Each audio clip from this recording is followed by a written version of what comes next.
வணக்கம் உறவுகளே, எல்லாரும் எப்படி இருக்கீங்க? நல்லா இருக்கீங்களா? கதைகளின் இளவரசியிலிருந்து நான் உங்கள் ஏஎஸ். திருமணத்துக்கு முன்பு வரை ஆண்களாக இருந்தாலும் சரி, பெண்களாக இருந்தாலும் சரி, தன்னை அழகுபடுத்திக்கிறது, அதை அழகாக காமிச்சிக்கிறதுலையும் அதிக இம்பார்ட்டன்ஸ் கொடுப்பாங்க. சாப்பிட்ற தோசையில் கூட பிஞ்சு போன தோசையை சாப்பிட மாட்டாங்க. ஒரு நேரம் வச்ச குழம்ப மறு நேரம் ஊற்றிக்க மாட்டாங்க. எல்லாத்துலேயும் எல்லாருக்கும் தனக்கு பிடிச்சதையே இருக்கணும்னு ஆசைப்படுவாங்க, அடம்பிடிச்சு இருப்பாங்க. ஒரு சின்னதாக ஒரு வீட்டு வேலையை கூட்டிகிட்டு 2 நாளைக்கு நான் எவ்வளோ வேலை பார்த்தேன்னு தெரியுமா அப்படின்னு சீன் போட்டுட்டு இருந்திருப்பாங்க. இப்படிப்பட்டவங்க சின்ன சின்ன விஷயத்துக்காக சண்டை போட்டு கோவப்பட்டு அடம்பிடிச்சு இருப்பாங்க. ஏன் ஒரு சின்ன காமெடி கூட வாய் விட்டு சத்தம் போட்டு சிரிச்சிருப்பாங்க. எப்போ கல்யாணம் செஞ்சுப்போங்கிற ஒரு ஆசையும் ஆசையாக ஒரு கனவுகளை கண்டிருப்பாங்க. கனவு கண்டு கல்யாணத்தையும் ஒரு வழியாக பண்ணியும் முடிச்சிருப்பாங்க. ஆனால் அதுவே திருமணத்துக்கு பிறகு, அதுவும் குழந்தைகள்லாம் வந்த பிறகு சொல்லவா வேணும்? சொல்லவே முடியாது. எல்லாரும் சாப்பிட்ட மிச்சம்தான் நமக்கு. ஒரு நாளைக்கு 1000 தடவை கண்ணாடி பார்த்துருப்போம். ஆனால் டெய்லி ஒரு நாளைக்கு ஒரு தடவை கண்ணாடி பார்க்குறதே அரிது. முன்னாடி ஒரு ஃபங்க்ஷனாக 2 ட்ரெஸ்ஸு 3 ட்ரெஸ்ஸு வாங்கணும். அது எவ்வளோ விலைன்னு என்றைக்குமே பார்த்தது கூட. ஆனால் இப்போது எல்லாருக்கும் வாங்கி மிச்ச காசு எவ்வளோ இருக்கோ அதுக்கு ஏற்ற மாதிரி ட்ரெஸ் வாங்கி பழகியிருப்போம். ஒரு நாளைக்கு சின்னதாக ஒரு வேலை பார்க்கவே முடியாமல் கஷ்டப்பட்ட நம்ம ஒரு நாள் காலையில் 6 மணிலேருந்து நைட்டு 11 மணி வரைக்கும் வேலை பார்த்தாலும், ஒரு நாளைக்கு முழுக்க காலையில் 6 மணிலேருந்து நைட்டு 11 மணி வரைக்கும் வேலை பார்த்தாலும், நீ என்ன சும்மா தானே இருக்கிற வார்த்தையை சுமந்துக்கிட்டு யாருக்கும் தெரியாமல் கண்ணீர் விட்டு அழுது அதை தொடச்சிக்கிட்டு நம்ம ஒரு சின்ன பொய்யான புன்னகையை எல்லாரும் முன்னாடி காமிச்சிட்டு வாழ்ந்துட்டுருக்கோம். வாழ்க்கையில் தன்னோட பிள்ளைங்களுக்காகவும் தன்னோட குடும்பத்துக்காகவும் யோசித்து ஒழிச்சு சும்மா தானே இருக்க அப்படிங்கிற பெயரை சுமந்துக்கிட்டு மனசை விட்டு சிரிக்கவே மறந்து இந்த சுற்றத்துக்காகவும் சூழத்துக்காகவும் வாழ்ந்து தன்னை தானே இழந்து வாழ்கிற உயிர்கள் இங்கே பல பேர். இது எல்லாமே மாறணுங்க. மாறினா கொஞ்சம் வாழ்க்கை ஏன் வாழ்கிறோங்கிற அர்த்தமுள்ளதாச்சும் இருக்கும். நம்மளோட வாழ்க்கை துணை நம்மளுக்கு பொறுத்த வரைக்கும் ஒரு நல்ல நண்பராக கிடைக்கணும். நம்மளை நல்லா பார்த்துக்கிறவங்க, நம்மளுக்காக தேவைகளை பூர்த்தி செய்கிறவங்க கிடைப்பாங்க. ஆனால் ஒரு நல்ல நண்பராக தான் கிடைக்க மாட்டாங்க. ஆணாக இருந்தாலும் சரி, பெண்ணாக இருந்தாலும் சரி, அவங்கவுங்க விஷயத்தில் அவங்கவுங்க பாயிண்ட் ஆஃப்ல ஒரு வித கஷ்டத்தை அனுபவிச்சுட்டே தான் இருக்காங்க. அதில் வெளியில் சொல்ல முடிகிறதில்ல. நம்மளை வருந்தும் போதும் நம்ம சிரிக்கும் போதும் அவங்க எதுக்கு சிரிக்கிறாங்க, உண்மையாகவே சிரிக்கிறாங்களா இல்லை மேலோட்டமாக சிரிக்கிறாங்களாங்க நிறையா பார்ட்னர்ஸ்க்கு தெரியவே மாட்டேங்குது. அவளுக்கு என்ன, அவள் நல்லா தானே இருக்கார், அவருக்கு என்னப்பா, அவருக்கு என்ன ஜாலியாக இருக்கார் அப்படி ஆனால் அது உண்மையே கிடையாது. அது உண்மையான தோற்றமே கிடையாது. அவங்க தூங்க போகிறதுக்கு முன்னாடி சில நிமிஷம் இருக்கும்போது தான் தெரியும் அவங்க நிஜமாகவே சந்தோஷமாக இருக்காங்களா, நிஜமாகவே ஹாப்பியாக இருக்காங்களான்னு. எதுவுமே கிடையாதுங்க. அது உண்மையே கிடையாது. அவங்களுக்கு ஆள் மனசுன்னு ஒன்று இருக்கும். அந்த ஆள் மனசுக்கு தான் தெரியும் அவங்க எப்படி இருக்காங்கங்கிறது, அவங்க உண்மையாக இருக்காங்களான்னு. அவங்களுக்கு அந்த தனிமையில் தாங்க தெரியும் அவங்க எப்படி வாழ்கிறாங்க அப்படிங்கிற வாழ்க்கை. நிஜமாக யாருக்காச்சும் கண்ணீர் வராமல் இருந்ததே கிடையாது. அவங்கள உண்மையான சூழல் அதுதான். நமக்கு வரப்போகிற பார்ட்னர் அந்த மாதிரி டயத்தில் நம்மளுக்கு ஒரு சியர் லீடராக இருக்கணும். நம்ம சியர் பண்ணக்கூடியவராக இருக்கணும். எவ்வளோ தான் சண்டை போட்டாலும் சரி, எவ்வளோ தான் இது பண்ணாலும் சரி, ஒரு நல்ல நண்பராக இருக்கணும். நல்ல நண்பர்கள் மட்டும்தான் எப்போவுமே நம்மளை சந்தோஷமாக வச்சுக்க முடியும். என்ன மக்களே, எனக்கு கொஞ்சம் அதிகமாகவே பேசிட்டேன்னா. வீட்டில் உள்ளவங்க மட்டும் அவங்களுக்கு என்ன அழகாக இருக்காங்களே, அவங்க என்ன நல்லா பார்த்துக்கிறாரு, நல்லா சிரித்து ஹாப்பியாக தான் இருக்காங்க, அவங்களுக்கு என்ன பிரச்சனை அப்படின்னு கேட்குறாங்க. ஆனால் அவங்க வேலை பார்க்குற மிஷின் கிடையாதுங்க. அவங்களும் உயிருள்ள ஒரு பொருள். அது யாருக்கும் அவங்களுக்கு ஏஜ் ஆக யாரும் அது கண்டுக்கிறதே கிடையாது. அவங்களுக்குன்னு உணர்வுகள் இருக்குங்கிறத யாரும் மதிக்கிறதும் கிடையாது. அதை தயவு செய்து ஒருத்தர் புரிஞ்சுக்கிட்டு உட்காந்து மனசை விட்டு பேசுங்க. குடும்ப பிரச்சனையை பேசுகிறது வேற, அவங்களுக்குள்ளே என்ன ஆசைகள் இருக்குது, அவங்களுக்குள்ளே என்ன கனவுகள் இருக்குது, அவங்க சொல்கிறத காது கொடுத்து கேளுங்க. அது 2 பேருமே ஆனால் அந்த மாதிரி எங்கெங்க நம்ம பேசுகிறோம். பேசிட்டா தான் எல்லா பிரச்சனையுமே முடிஞ்சிருமே. அப்படி பேசினா மன வருத்தமும் இருக்காது, மன வலியும் இருக்காது, எதுவுமே இருக்காது. வாழ்க்கையே வாழ்கிறோங்கிற ஒரு வாழ்க்கைக்கான அர்த்தமே கிடைக்கும். ஓகே மக்களே, இன்னைக்கு கொஞ்சம் அதிகமாகவே பேசிட்டோம். வாங்க, எனக்கு துணை நான் மட்டுமே கதை பார்ட் 4 நம்ம போகலாமா? வணக்கம் உறவுகளே. பார்ட் 3 நேற்று பார்த்தோம். நேற்று கதையில் வந்து எல்லாரோட அறிமுகத்தையும் நம்ம பார்த்தோம். யார் யார் அந்த கதைக்குள்ளே வராங்க, எத்தனை பேர் வராங்க. 9 பேர் தாராவை சேர்க்காம. தாராவை சேர்த்து 10 பேர் அங்கே போட்டியில் கலந்துக்க வராங்க. அவங்களும் தாராவை எப்படி நினைக்கிறாங்க, தாரா யார், அவங்களுக்குள்ள உள்ள யார் யார் என்னென்ன அப்படிங்கிறது எல்லாத்தையுமே நம்ம பார்த்தோம். இப்போ பார்ட் 4 கதையோட அடுத்த நகர்வை பற்றி பார்க்க போகிறோம். வாங்க. நேற்று இரவு வந்து தாராவும் கவி மில்க் 3 பேரும் அவங்களோட ரூமில் வாசலில் நின்று பேசிக்கிட்டு இருந்தாங்க. தாராவை வந்து ஸ்வீட்டி கூட்டிகிட்டு போனதுக்கப்புறம் கவியும் மில்க்கும் அதிக நேரம் பேசிகிட்டு இருந்திருக்காங்க. அதுக்கப்புறம் கதையின் தொடர்ச்சியை நம்ம இப்போ பார்க்கலாமா? வாங்க கதைக்குள்ளே போகலாம்.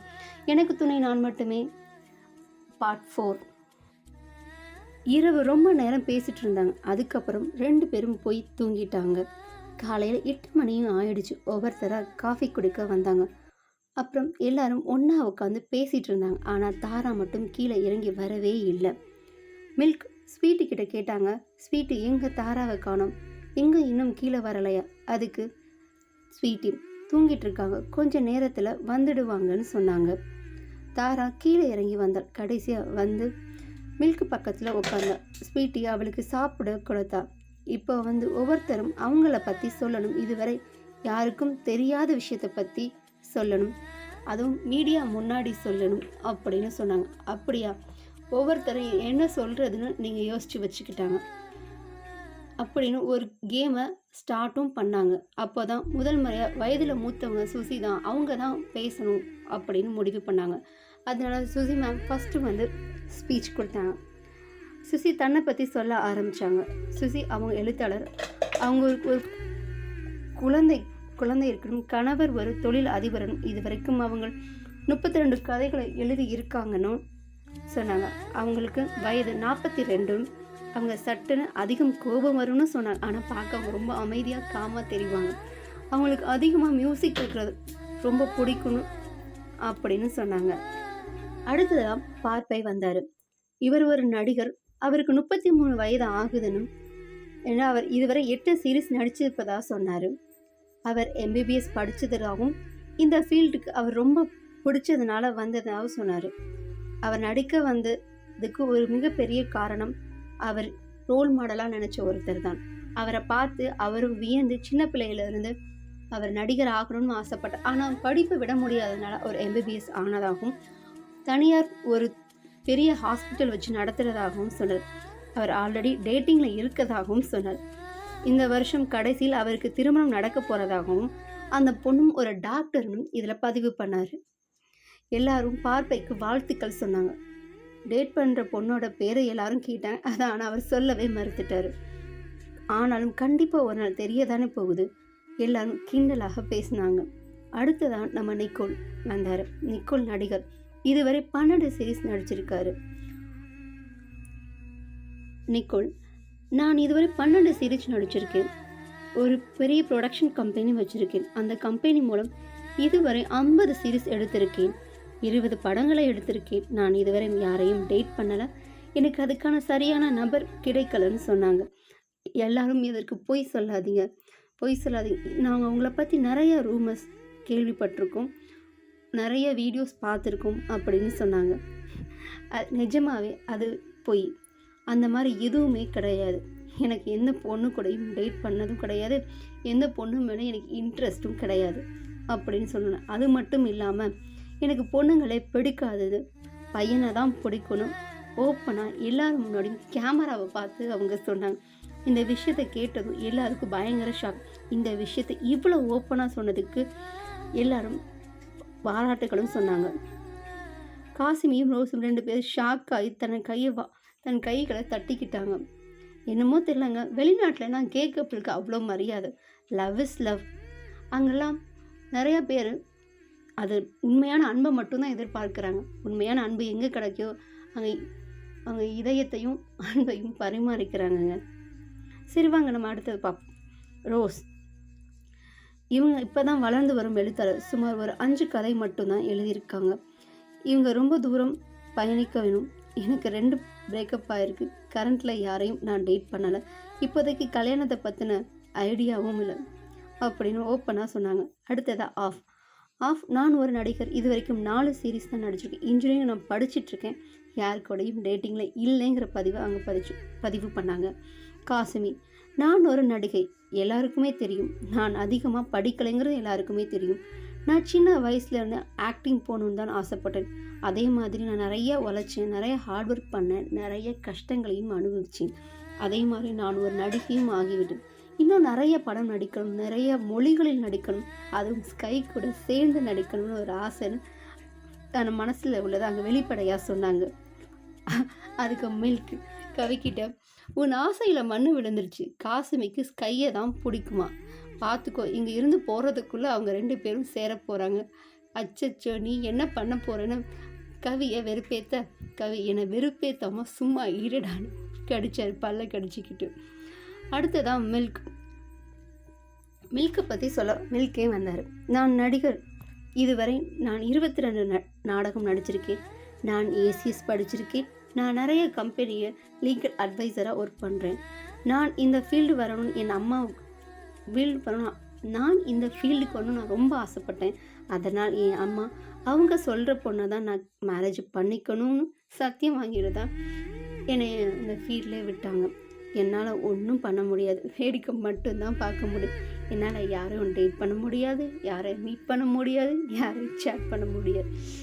என்ன பண்ணுறது, எல்லாம் காலத்தின் கட்டாயம் அப்படின்னு சொல்லிட்டு மில்க் வந்தார். கவி மில்க்கு மச்சி நீ ஏசிஎஸ் படிச்சிருக்கா? எனக்கு இது தெரியாது மச்சி. பரவாயில்லையே, சம்பளம் அதிகமாக இருக்கும். அப்போ உன்னை போகிறதுக்குள்ள உன் காடை நான் ஒரு தேய்ச்சிக்கிட்டுமா அப்படின்னு கிண்டலாக கேட்டார். அடுத்ததாக கவி பேச வந்தார்.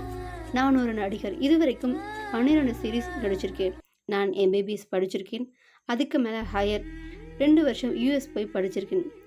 நான் ஒரு ஹாஸ்பிட்டலில் ஒர்க் பண்ணிகிட்ருக்கேன்னு ஓப்பனாக சொன்னார். மில்க். என்னது கவி ஒரு டாக்டரா? நம்ப முடியல. உன்னை சர்டிஃபிகேட் காமி, அப்போ தான் நான் நம்புவேன். டேய், நீ ஏசிஎஸ் படிச்சேங்கிறத நான் நம்பினலடா. அதே மாதிரி நீ இதை நம்பித்தான் ஆகணும், வேறு வழியே இல்லைன்னு கிண்டலாக மாற்றி கிண்டல் பண்ணி பேசிகிட்டு இருந்தாங்க. ஒவ்வொருத்தராக வந்து சொல்லிவிட்டு அவங்கள பற்றி பேசிகிட்டு இருந்தாங்க. எல்லாரும் ஆர்வமாக அதை கேட்டுக்கிட்டு இருந்தாங்க. கடைசியாக இருக்கிறது ஸ்கையும் தாராவும் மட்டும்தான். எல்லாரும் அமைதியாக பார்த்துட்டு இருந்தாங்க. இவங்க 2 பேரில் யார் பேச போகிறாங்க? ஏன்னா 2 பேருமே மிகப்பெரிய பிக் ஷாட். அவங்கள பற்றி என்னென்ன சொல்ல போகிறாங்கங்கிறத பார்க்கணும்னு வெயிட் பண்ணிகிட்டு இருந்தாங்க. அப்போ தான் யார் பேசுகிற மாற்றி ஒருத்தரை பார்த்துட்டு இருக்கும்போது மில்க் யாராச்சும் ஒருத்தர் பார்த்துட்டு இருக்காம 2 பேரில் யாராச்சும் ஒருத்தர் பேசுங்கப்பா அப்படின்னு சொல்லிடுவாங்க. 2 பேர் லைட்டாக சிரிச்சு ஸ்கை முதல்ல வெளியில் வந்தார். வெளில வந்து பேச ஆரம்பித்தார். நான் ஒரு தொழிலதிபர். எல்லாருக்குமே நல்லா தெரியும். அதே மாதிரி எனக்கு நடிக்கவும் ரொம்ப பிடிக்கும், பாடவும் ரொம்ப பிடிக்கும். இது வரைக்கும் நான் 18 சீரீஸ் நடிச்சிருக்கேன். 30 ஆல்பம் சாங் பண்ணியிருக்கேன். எனக்கு திருமணம் வரை போய் பாதியிலே நின்று போயிருக்கு. அதுக்கும் ஏதோ ஒரு சில காரணங்கள் இருக்குது. அவங்களுக்கு என்ன பிடிக்காம போயிடுச்சு. அதனால அவங்க என்னை விட்டு பிரிஞ்சு போயிட்டாங்க. 4 வருடம் ஓடி போயிடுச்சு. அதுக்கப்புறம் அந்த நிகழ்வுக்கு அப்புறம் நான் எந்த ஆல்பமும் எந்த சீரீஸும் அதிகமாக என்னால் நடிக்கவும் முடியலை, பாடவும் முடியல, வேறு ஒருத்தரை என்னால் ஏற்றுக்க கூட முடியலை. பிஸ்னஸ்லேயே நான் ரொம்ப பிஸியாக இருக்க மாதிரி ஆகிப்போச்சு. எனக்கு நேரம் கிடைக்கும் போது எனக்கு புக் ரீட் பண்ண ரொம்ப பிடிச்சிருக்கு. எப்பெல்லாம் நான் லைஃப்பில் ரொம்ப தோல்வியாக ரொம்ப சோகமாக நினைக்கிறோமோ அப்போல்லாம் நான் புக்கை எடுத்து படிக்க ஆரம்பிச்சிட்டேன். எப்போவுமே நம்ம நினச்சது மாதிரியே இருக்காது வாழ்க்கை. எனக்கு இருந்த பெரிய ஆறுதலை புக் ரீட் பண்ணுறது தான். இங்கே இருக்கிற சில பேரோட புக் கூட நான் படிச்சிருக்கேன் அப்படின்னு சொன்னார்.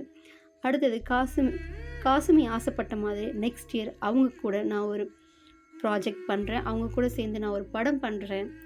எனக்கு இப்போ இதை நான் பதிவு பண்ணிக்கிறேங்கிறத அவர் ஓப்பனாக சொன்னார். காசுமிக்கு அதை கேட்டதும் ஒரே சந்தோஷம், கவிக்கு ஒரே வைத்தறிச்சல். நம்மளுக்குன்னு எங்கேருந்து தான் வருவாங்க தெரியலையே ஆண்டவா, நீ ஆரம்பிக்கிறதுக்கு முன்னாடி இப்படி முடிஞ்சு போகணும்னு நினைக்கலன்னு வெறுப்பேற்ற கவி வயிற்றில் புகை தான் வந்துச்சு. தாரா அடுத்ததாக பேச வந்தாங்க. தாரா வந்து பேச ஆரம்பிச்சா. என்ன பத்தி நான் என்ன சொல்றது? இப்ப நம்ம வடிவேல் அதாவது நான் என்ன சொல்றது? அப்படிங்கிற மாதிரி இருந்துச்சு. சொல்றதுக்கு பெருசா எதுவும் இல்ல. நான், என் குழந்தை அகிலன், அம்மா, அப்பா, அப்புறம் கவி. நான் ஒரு சிங்கிள் பேரண்ட். என் பையனுக்கு 8 வயசு. கதை எழுதுவேன். கிட்டத்தட்ட 35 கதைக்கு மேல எழுதியிருக்கேன் நினைக்கிறேன். அது மட்டும் தான் எனக்கு தெரியும். அதை எடிட் பண்றது, பப்ளிஷ் பண்றது எல்லாமே என்னோட கவின். என்னோட அண்ணா, அப்புறம் மேனேஜர். என்னை மட்டும் இல்ல, என் ஃபேமிலி மொத்தமும் அவர் தான் பார்த்துக்கிறாரு. நான் எழுதின கதைகள் எல்லாமே ஷார்ட் ஃபிலிமா எடுத்திருக்கேன். சீரியஸா எடுத்திருக்கேன். அதை நானே டைரக்ட் பண்ணியும் இருக்கேன். அவ்வளோதான். அதுவும் கூட எல்லாமே என்னோட கூட வேலை பார்க்குற எல்லா ஒர்க்கருக்கும் அவங்களால் மட்டுமே இது சாத்தியம். அவங்க இல்லைன்னா என்னால் எதுவுமே பண்ணியிருக்க முடியாது. நான் பிஎஸ்சி படிச்சிருக்கேன். அதுவும் ஃபுல்லாக முடிக்கல. 18 வயசில் எனக்கு கல்யாணம் ஆயிடுச்சு. 23 வயசில் டிவோர்ஸும் ஆயிடுச்சு. வாழ்க்கையை சின்னதாக யோசிக்காமல் செஞ்ச சின்ன முடிவு நம்ம ஒட்டுமொத்த வாழ்க்கையை மாற்றிடும். எப்போவுமே நிதானமாக இருந்தானா பெரிய பெரிய தோல்விகளின் கஷ்டங்களிலிருந்து விடுபடலாம். அதுதான் நான் கற்றுக்கிட்டேன். ஆமாம் மக்களே, அந்த வயசில் நம்ம பெரிய பெரிய முடிவுகளை எடுக்காமல் இருந்தோம்னாவே நம்ம பின்னாடி வாழ்க்கையில் கஷ்டப்படாமல் இருக்கலாம். நம்ம ஒவ்வொரு விஷயத்தையும் டக்குன்னு ஆர்வத்திலையும் சந்தோஷத்துலையும் ஒரு வேகத்துலையும் எடுத்துருவோம். அந்த முடிவை எல்லாமே பொறுமையாக நிதானமாக யோசித்தா பெரிய பெரிய தோல்விகள்லேருந்தும் நம்ம வாழ்க்கையை மாற்றக்கூடிய விஷயத்துலேருந்தும் நம்ம பொறுமையாக தப்பிச்சுக்கலாம். எப்போவுமே கொஞ்சம் நிதானமாக யோசிங்க உறவுகளே. வாழ்க்கை கொஞ்சம் நிம்மதியாக இருக்க முயற்சி பண்ணும். ஓகே, எனக்கு துணை நான் மட்டுமே இந்த சீசன் 4 கதையை நம்ம தொடரலாமா? நிறைய அட்வைஸ் பண்ணுறது நம்மளுக்கு பிடிக்காது. இனி உங்கள் கதையை கேட்குறதே பெருசு, இது உங்கள் அட்வைஸை வேறு கேட்கணுமா அப்படின்னு புரியுது. நம்ம கதைக்குள்ளே போகலாம். ஸ்வீட்டி கடைசியாக பேச வந்தா. அவளை பற்றின எல்லா விஷயத்தையும் அவள் சொல்லிகிட்டு இருந்தா. ஸ்வீட்டி கடைசியாக பேச வந்தா. தாரா என்னோட பெஸ்ட் ஃப்ரெண்டுன்னு சொல்கிறதுல எனக்கு ரொம்ப பெருமையாக இருக்குது. எல்லாரை பற்றியும் தெரிஞ்சும் தெரியாத நிறைய விஷயங்களை நம்ம தெரிஞ்சுக்கிட்டோம். தாரா கிட்ட போய் நம்ம 2 பேரும் நண்பர்களாக இருப்போமா அப்படின்னு சொல்லி கேட்டார். சிரிச்சுக்கிட்டே, என்ன என் மேலே அனுதாபமா மில்க் அப்படின்னு கேட்டார். கண்டிப்பாக அப்படி எல்லாம் எதுவுமே கிடையாது. நீங்கள் சொன்ன ஒரு விஷயம் எனக்கு ரொம்ப பிடிச்சிருந்துச்சு. எடுக்க வேண்டிய முடிவை சரியாக எடுக்கணும்னு சொன்னீங்கல்ல, அதுதான். பொறுமையெல்லாம் எனக்கு யோசிக்க கூட தெரியாது. பொறுமைக்கு எனக்கும் சம்மந்தமே கிடையாது. அதனால தான் உங்கள் கூட ஃப்ரெண்ட்ஸாக வச்சுக்கிட்டு உங்கள் ஃப்ரெண்ட்ஷிப் மூலமாக நான் அதை கற்றுக்கலான்னு பார்க்குறேன் அப்படின்னு சொன்னேன். தாரா மெதுவாக சிரிச்சு, ஓகே அப்போனா ஒரு காஃபி வாங்கி கொடுங்க, நம்ம ஃப்ரெண்ட்ஸாக நண்பர்களாக ஆயிடலாம் அப்படின்னு சொன்னேன். அது கூட அவங்க 2 பேர் கூட கவியும் சேர்ந்து ஒரு காஃபி குடிக்க ஆரம்பித்தாங்க. 3 பேரும் அப்படியே கொஞ்சம் தூரம் வெளியில் வந்து எல்லாத்தையும் சுற்றி பார்த்து மனசை விட்டு பேச ஆரம்பித்தாங்க. அதுக்கப்புறம் இந்த இடம் எவ்வளோ அழகாக இருக்குது பாருங்க கூட கவி ஓடி பிடிச்சி விளையாடிக்கிட்டு இருந்தது. தாராவும் மில்க்கு சிரிச்சிட்டு பார்த்து ரசிச்சிட்டு இருந்தாங்க. கவி தாரா கிட்ட, இப்போ நம்ம 3 பேரும் ஃப்ரெண்ட்ஸ் ஓகேயா அப்படின்னு கேட்டாங்க. கண்டிப்பாக என்கிட்ட நேர்மையாக இருந்தால் நானும் அந்த மாதிரி நேர்மையாக தான் இருப்பேன். கவி, கண்டிப்பாக நாங்கள் ஃப்ரெண்ட்ஷிப்பில் எப்போவுமே நேர்மையாக தான் இருப்போம் அப்படின்னு சொன்னார். தாரா தனியாக வந்து தண்ணி பக்கத்தில் நின்றுக்கிட்டு இருந்தாங்க. அதாவது அந்த வீட்டுக்கு பக்கத்தில் ஒரு சின்ன ஓடை இருந்தது. அதாவது ஒரு குட்டி ஓடை. அந்த ஓட்டையில் அங்கே நிறைய தண்ணி இருந்தது. அங்கே அந்த இயற்கையோட அந்த தண்ணியை ஜில்லுன்னு காற்றையும் ரசிச்சுட்டு அவங்க நின்றுட்டு இருந்தாங்க. அப்போது அந்த இடத்துக்கு ஸ்கையும் வந்தார். அவருக்கு கொஞ்சம் தூரமாக போய் நின்றுட்டு இருந்தார். அங்கே ஒரு பெரிய மீன் இருந்தது. அந்த மீனை அவர் கல்லை விட்டு எரிஞ்சார். அந்த மீன் துள்ளி குதித்தது. அந்த சத்தம் கேட்டு தாராவும் பக்கத்தில் போய் நின்று பார்த்தா. அப்படியே கீழேயும் விழப்போனான். வழக்கம் போல தான் நம்ம ஹீரோ அவங்க கையை பிடிச்சி காப்பாற்றினார். தாரா, சாரி தெரியாமல் தேங்க்ஸ்ன்னு சொன்னான். அதுக்கு ஸ்கை, பரவாயில்ல இருக்கட்டும், உங்களுக்கு தனிமை ரொம்ப பிடிக்குமா தாரா அப்படின்னு கேட்டான். தாரா, எனக்கு ரொம்ப பிடிக்கும். இந்த மாதிரி தண்ணி பக்கத்தில் அமைதியாக நிற்கிறதும் ரொம்ப பிடிக்கும். அதுக்கப்புறம் ஸ்கை, உங்களுக்கு தனிமை பிடிக்குமா அப்படின்னு கேட்டான். ஆமாம், எனக்கு தனிமை ரொம்ப பிடிக்கணும் அவரும் சொன்னார். 2 பேரும் மெதுவாக ஒருத்தர் பார்த்து சிரிச்சுக்கிட்டாங்க. ஸ்கை, உங்கள் உடம்பு ஏன் இவ்வளவு ஹீட்டாக இருக்குது? அதுக்கு தாரா, லைட்டாக கொஞ்சம் ஃபீவர். கிளைமேட் செட் ஆக கொஞ்சம் நாளாகும் இல்லையா? அப்படியா, டேப்லெட் போட்டிங்களா அப்படின்னு ஸ்கை கேட்டார். தாரா, அச்சச்சோ வேகமாக பதிலளித்தாங்க. அச்சச்சோ சத்தமாக கேட்காதீங்க, ஸ்வீட்டி காதில் விழுந்துற போகுது. அவள் கொடுத்த மாத்திரையை தூக்கி போட்டுட்டு வந்துட்டேன். மாத்திரை சுத்தமாக பிடிக்காது. ஊசி கூட எத்தனை வேணாலும் போட்டுக்கலாம், ஆனால் மாத்திரை மட்டும் சுத்தமாக பிடிக்காது அப்படின்னு சொன்னார். ஸ்கை வாயை மூடிக்கிட்டு சிரிச்சார். இந்த வயசில் மாத்திரை போட பயப்படுறீங்களே அப்படின்னு. ஆமாங்க, என் பிள்ளைய பயப்படாமல் போட்டுருவான். நான் தான் கொஞ்சம் பயப்படுவேன். கசப்பு சுத்தமாக பிடிக்காது எனக்கு அப்படின்னு ஸ்வீட் அப்போ அந்த பக்கமாக வந்தான். தாரா, மாத்திரை போட்டியா அப்படின்னு. அதுக்கு தாரா, நான் கண்டிப்பாக போட்டுட்டேன். பொய் சொல்லாத தாரா அப்படின்னு ஸ்வீட்டி கேட்க. ஹே நிஜமா, நான்லாம் பொய் சொல்லப்பா, நான்லாம் பொய் சொல்ல மாட்டேன்னு உனக்கு தெரியும்ல. வேணும்னா மிஸ்டர் ஸ்கை கிட்ட கேளு, நான் மாத்திரை போடுறத பார்த்தாருன்னு ஒரு விட்ட வேற போட்டுட்டான். ஸ்கை டக்குன்னு தாராவை பார்த்தார். வேகமாக தலையும் ஆட்டினார் ஸ்கையை. ஆமாங்க, இவங்க மாத்திரை போட்டதை பார்த்ததாகவும் வாய் விட்டதாகவும் சொல்லிட்டாங்க. ஸ்வீட்டி, நீங்கள் சொன்னதுனால நான் நம்புகிறேன். 2 பேரும் கொஞ்சம் நேரம் ரிலாக்ஸ் பண்ணிவிட்டு வாங்க, எனக்கு கொஞ்சம் ஒர்க் இருக்குன்னு ஸ்வீட்டி உள்ளே போனாங்க. தாரா, மிஸ்டர் ஸ்கை தேங்க்யூ. ஸ்கை பொய் சொல்ல வச்சுட்டிங்களே என்ன அப்படின்னு கிண்டலாக கேட்டார். அதுக்கு தாரா, மன்னிச்சிடுங்க, என்னால் தானே அப்படின்னு. இல்லை பரவாயில்ல விடுங்க. சிரிச்சுக்கிட்டே அவங்க 2 பேரும் அங்கேருந்து கிளம்பி வந்தாங்க. மில்க், தாரா, நம்மளுடைய கேம் எல்லாம் ஸ்டார்ட் பண்ண போகிறாங்க. தாரா, நீ போய் சாப்பிட்டுட்டு வா தாரா அப்படின்னு சொல்ல. ஸ்கை, நீங்கள் சாப்பிட்டீங்களா அப்படின்னு. இல்லை அப்படின்னு. நீங்களும் போங்க, நீங்கள் 2 பேரும் போய் சாப்பிட்டுட்டு வாங்க அப்படின்னு சொல்லி அவங்கள அனுப்பிச்சாங்க. 2 பேரும் சேர்ந்து போனாங்க. அங்கே போய் சேர்ந்து சாப்பிட போனாங்க. யாருமே காணோம். இங்கே 2 பேர் மட்டும்தான் இருந்தாங்க. ஒர்க் பண்ணுறவங்க வந்து அவங்களுக்கு சாப்பாடு எடுத்து வச்சாங்க. அவங்களுக்குள்ளே எப்படி நட்பு தொடரப்போகுது நம்ம அடுத்த பாட்டில் பார்ப்போம். நான் உங்கள் ஏஎஸ். முடிஞ்சால் ஒரு லைக் பண்ணுங்கள், ஒரு ஷேர் பண்ணுங்கள், ஒரு கமெண்ட் பண்ணுங்கள். நன்றி மக்களே.